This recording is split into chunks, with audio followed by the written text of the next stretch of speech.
ಯಾವುದೇ ಸರ್ಕಾರ ಅಲ್ಲೇ ದೂರದೃಷ್ಟಿ ಇಟ್ಕೊಂಡು ಮಾಡಬೇಕು. ಈ ಪಕ್ಕದಾಗೆ ತಗೊಂಡು ಏನು ತಿನ್ಬೇಕಾಗ್ತದೆ ಆ ಮಟ್ಟಕ್ಕೆ ಗೊತ್ತೀವಿ ನಾವೀಗ. ರೈತರೆಲ್ಲ ಸತ್ತೋಗ್ತಾರೆ ರೀ ಒಮ್ಮೆ. ಅಯ್ಯೋ ಎಲ್ಲಿ ಸರ್ ಸಿಗುತ್ತೆ ಇವಾಗ ಲೇಡೀಸ್ ಅವರು ಹಿಂದೆ ಬಂದ್ಬಿಟ್ಟು ಕುತ್ಕೊಬಿಡ್ತಾರೆ.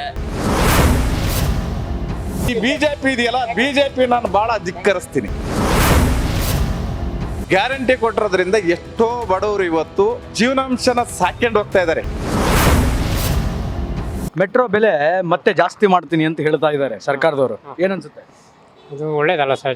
ಜನಸಾಮಾನ್ಯರಿಗೆ ಹೊರೆ ಆಗುತ್ತೆ. ಅದನ್ನು ಕಡಿಮೆ ಮಾಡಬೇಕಲ್ವಾ? ಯಾಕಂದ್ರೆ ಇತ್ತೀಚೆಗಷ್ಟೇ ಕೆಲ ದಿನಗಳ ಹಿಂದೆ ಜಾಸ್ತಿ ಮಾಡಿದ್ರೆ ಈಗ ಮತ್ತೆ ಮತ್ತೆ ಮಾಡಿದರೆ ಹೊರೆ ಆಗುತ್ತೆ, ಜನಗಳಿಗೆ ಭಾಳ ಕಷ್ಟ ಆಗುತ್ತೆ ಅಲ್ವಾ? ಈ ಕಷ್ಟ ಆಗಬಾರ್ದು ಅಂತಾನೆ ಗ್ಯಾರಂಟಿಗಳು ಕೊಡ್ತಿದಾರಲ್ಲ. ಏನು ಗ್ಯಾರಂಟಿಯಿಂದ ಏನು ಉಪಯೋಗ ಸರ್? 10 ರೂಪಾಯಿ ಇದು ಮಾಡ್ತಾರೆ, 50 ರೂಪಾಯಿ ವಸೂಲು ಮಾಡ್ತಾರೆ. ಏನು ಅನುಕೂಲ ಇಲ್ಲ ಸರ್. ಗೃಹಲಕ್ಷ್ಮಿ ಫ್ರೀ ಬಸ್ ಇಲ್ಲ, ಬರ್ತಾ ಇಲ್ಲ ನಮಗೆ, ಬರ್ತಾ ಇಲ್ಲ. ಏನು ಹೇಳ್ತೀರಿ? ಗೃಹಲಕ್ಷ್ಮಿಯಿಂದ ಬರ್ತಾ ಇಲ್ಲ ನಮಗೆ. ಏನೋ ಒಂದು ಸಣ್ಣ ಅಂಗಡಿ ಇಟ್ಕೊಂಡಿದ್ದು, ಹಂಗಾಗಿ ಬರ್ತಾ ಇಲ್ಲ. ನಿಮಗೆ ವ್ಯವಹಾರ ಇದೆ, ಬರಲ್ಲ ಅಂತ ಹೇಳಿದ್ರು.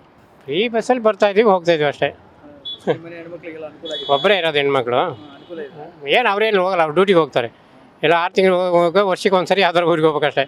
ನನಗೆ ಇಂಪ್ಯಾಕ್ಟ್ ಕಾಣಿಸ್ತಿರೋದು ಇದ್ರಲ್ಲಿ ಸರ್, ಬಸ್ಸಲ್ಲಿ ಕಾಣಿಸ್ತದೆ. ಯಾಕಂದರೆ ನಾನು ತುಂಬ ಬಸ್ಸಲ್ಲಿ ಪ್ರಯಾಣ ಮಾಡ್ತೀನಲ್ಲ, ಅದರಲ್ಲಿ ಬಸ್ಸಲ್ಲಿ ತುಂಬ ಇಂಪ್ಯಾಕ್ಟ್ ಕಾಣಿಸ್ತದೆ. ಯಾಕಂದರೆ ನಾನು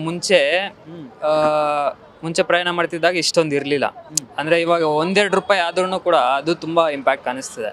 ಅದು ಡೈಲಿ ಹಂಗೆ ಬರ್ತಾ 2-3 ರೂಪಾಯಿ ಆಗ್ತಾ ಅದು ಇನ್ಕ್ರೀಸ್ ಆಗ್ತಾ ಇದೆ. ಸೀಟ್ ಸಿಗುತ್ತಾ ನಿಮಗೆ ಬಸ್ಸಲ್ಲಿ? ಅಯ್ಯೋ ಎಲ್ಲಿ ಸರ್ ಸಿಗುತ್ತೆ? ಇವಾಗ ಲೇಡೀಸ್ ಅವರು ಹಿಂದೆ ಬಂದ್ಬಿಟ್ಟು ಕುತ್ಕೊಬಿಡ್ತಾರೆ. ಸಾಯಂಕಾಲ ಹೊತ್ತಾದ್ರೂ ಸಿಗೋದೇ ಇಲ್ಲ, ಏನು ಸಿಗಲ್ಲ. ಬೆಳಿಗ್ಗೆ ಹೊತ್ತು ಕೋರ್ಟಿಗೆ ಬರ್ಬೇಕಂದ್ರೂ ಸಿಗಲ್ಲ. ಎಲ್ಲ ತುಂಬ್ಕೊಂಡ್ಬಿಟ್ಟಿರ್ತಾರೆ. ತುಂಬ ಇಂಪ್ಯಾಕ್ಟ್ ಇದೆ ಸರ್. ಹಂಗಂತ ನೆಗೆಟಿವ್ ಆಗಿದೆ ಅಂತಲೂ ಹೇಳೋಕ್ಕಾಗಲ್ಲ. ಸರ್ಕಾರ ಏನೋ ಒಂದು ಮಾಡಬೇಕು, ಎರಡೂ ಬ್ಯಾಲೆನ್ಸ್ ಮಾಡಬೇಕು. ಇವಾಗ ಅವ್ರಿಗೆ ಫ್ರೀಯಾಗಿ ಕೊಡ್ತಿದೆ ಅಂತ ಇವ್ರಿಗೆ ಡಿಸ್ಅಡ್ವಾಂಟೇಜ್ ಆಗಿ ಮಾಡಬೇಕು ಅಂತೇನಿಲ್ಲ. ಏನೋ ಒಂದು ಮಾಡಬೇಕು ಸರ್. ಇಂಥ ಸಿಂಗಲ್ ಸೈಡೆಡ್ ಸ್ಕೀಮ್ಸ್ ಎಲ್ಲ ತೊಗೊಂಬಂದರೆ ಒಬ್ಬರು ತಿಂತಾರೆ, ಇನ್ನು ಎಲ್ಲರೂ ಕೊಡಬೇಕಾಗತ್ತೆ, ಆ ಥರ ಆಗ್ಬಿಡುತ್ತೆ. ಸೊ ಸ್ವಲ್ಪ ನ್ಯಾರೋ ಥಿಂಕಿಂಗ್ ಆಗಿಲ್ದಿರ ಸ್ವಲ್ಪ ಎಲ್ಲ ಫ್ಯೂಚರ್ ಥಿಂಕಿಂಗ್ ಆಗಿದ್ದು ಮಾಡಿದ್ರೆ ಇಂಪ್ಯಾಕ್ಟ್ಫುಲ್ ಆಗಿರುತ್ತೆ. ಸ್ಕೀಮ್ಸು ಫ್ಯೂಚರ್ ಪ್ರೂಫ್ ಆಗಿರುತ್ತೆ. ಇಲ್ಲ ಅಂದರೆ ಈ ಬರೀ ಒಂದು ಸರ್ಕಾರ ಮಾತ್ರ ನಿಲ್ಲೋದಕ್ಕೆ ಉಪಯೋಗ ಆಗುತ್ತೆ. ಆಮೇಲೆ ಮುಂದಿನ ಸರ್ಕಾರ ನಡೆಯೋದಕ್ಕೆ ಮತ್ತೆ ಸಾಲ ಅದು ಇದು ನಿಲ್ಲಲ್ಲ. ಸೊ ಫ್ಯೂಚರ್ ಪ್ರೂಫ್ ಆಗಿರೋದು ಏನೋ ಒಂದು ನೋಡಬೇಕು, ಮಾಡಬೇಕು. ಗ್ಯಾರಂಟಿ ಯೋಜನೆಗಳೆಲ್ಲ ಯಾವುದೇ ಸರ್ಕಾರ ಅಲ್ಲೇ ದೂರದೃಷ್ಟಿ ಇಟ್ಕೊಂಡು ಮಾಡಬೇಕು. ಸ್ವಾಮಿ, ನನಗೆ 77 ವರ್ಷ. ಈಗ 77 ವರ್ಷ ನಡೀತಾ ಇದೆ. ನಾನು ಮುಂದೆ 2 ತಿಂಗಳು 78ಕ್ಕೆ ಹೋಗ್ತೀನಿ ನಾನೀಗ. ಯಾವುದೇ ಸರ್ಕಾರ ಇದ್ರೂ ದೂರದೃಷ್ಟಿ ಇಟ್ಕೊಂಡು ಸರ್ಕಾರ ನಡೆಸಬೇಕು. ಆ ದೂರದೃಷ್ಟಿ ಈಗ ವಿಫಲತೆ ಆದಾಗ ಬರೋ ಕಷ್ಟ. ಎಲ್ಲ ಸರ್ಕಾರ ಕಾಣ್ತದೆ. Not only for in state government but all in central also. ಈಗ ವಿಫಲತೆ ಆಗಿಬಿಡೋದಲ್ಲ. ರೈತರೆಲ್ಲ ಸತ್ತೋಗ್ತಾರೆ ರೀ ಸ್ವಾಮಿ. ರೈತರು ದೇಶ ಉಳಿಯೋದಿಲ್ಲ.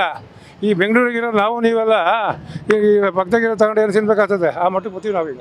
ಇದು ಸರ್, ನನಗೆ ಇದ್ರ ಬಗ್ಗೆ ಅನುಭವ ಇಲ್ಲ. ನಾನು ಹಾಸನದವನು. ಮೆಟ್ರೋದಲ್ಲಿ ಅತಿ ಹೆಚ್ಚು ಪ್ರಯಾಣ ಇಲ್ಲ.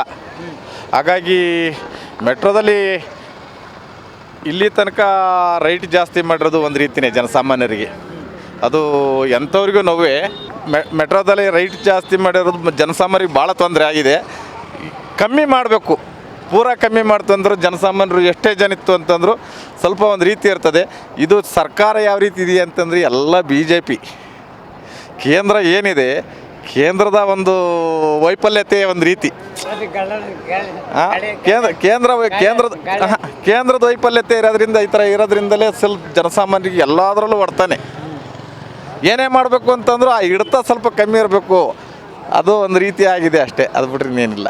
ಗ್ಯಾರಂಟಿ ಯೋಜನೆಗಳ ಬಗ್ಗೆ ಅಂದ್ರೆ ಒಂದ್ ಕಡೆ ಗ್ಯಾರಂಟಿ ಕೊಟ್ಟು ಅದ ರೇಟ್ ಜಾಸ್ತಿ ಮಾಡೋದು. ಗ್ಯಾರಂಟಿ ಯೋಜನೆ ಸಿದ್ದರಾಮಯ್ಯ ಸರ್ಕಾರದಿಂದ ಬಡಬಗರಿಗೆ ಗ್ಯಾರಂಟಿ ಕೊಟ್ಟಿರೋದ್ರಿಂದ ಎಷ್ಟೋ ಬಡವರು ಇವತ್ತು ಜೀವನಾಂಶನ ಸಾಕೊಂಡು ಹೋಗ್ತಾ ಇದ್ದಾರೆ. ಇಲ್ಲಿ ಬೇರೆ ಪೀಪಲ್ಸು ಒಂದು ರೀತಿ ದೊಡ್ಡವರು ಇರ್ತಕ್ಕಂಥವ್ರು ಒಂದು ರೀತಿ ಅವ್ರದ್ದು ಇವತ್ತು ಬಡಬಗ್ರು ಏನಿದ್ದಾರೆ ಆ ಬಡಬಗ್ರ ಜೀವನ ಹೆಂಗಿದೆ ಅಂತಂದರೆ ಇವತ್ತು 4 8 ಕೊಡ್ತಾ ಇರೋದ್ರಿಂದ ಇವತ್ತು ನಾನು ಒಬ್ಬ GST ಓಡಿದ್ದೀನಿ, ಕಾಂಟ್ರಾಕ್ಟರ್ ಇದ್ದೀನಿ. ಹಾಗಾಗಿ ನಾನು GST ಕಟ್ತಾ ಇರೋದ್ರಿಂದ ಅದರ ಅನುಭವ ಏನು ಅನ್ನೋದು ನನಗೆ ಗೊತ್ತಿದೆ. ಹಾಗಾಗಿ ನಾವು ಸರ್ಕಾರ ಕೊಡ್ತಾ ಇಲ್ಲ ಅನ್ನೋದು ನಮಗೆ ಒಂದು ರೀತಿ ನಾವು ತಗೋಬೇಕು, ಆದ್ರೆ ನಾನು ಅದು ನೋವು ತಗೋತಿಲ್ಲ. ಇವತ್ತು ಬಡಬಗರು ಇವತ್ತೆಷ್ಟೋ ಜನ ಸಿದ್ದರಾಮಯ್ಯ ಹೆಸರು ಹೇಳ್ಕೊಂಡು ಅವರ ಜೀವನದಲ್ಲಿ ಇವತ್ತೆಷ್ಟೋ ಜನ ಅನ್ನ ತಿಂತಾ ಇದ್ದಾರೆ. ಅದ್ರ ಬಗ್ಗೆ ನಾನು ಇನ್ನು ಭಾಳ ಬಲವಾಗಿ ಹೇಳ್ತೀನಿ, ಕಾಂಗ್ರೆಸ್ಸಿನ ಒಂದು ಬಲವಾಗಿ. ಈ BJP ಇದೆಯಲ್ಲ, BJP ನಾನು ಭಾಳ ಧಿಕ್ಕರಿಸ್ತೀನಿ.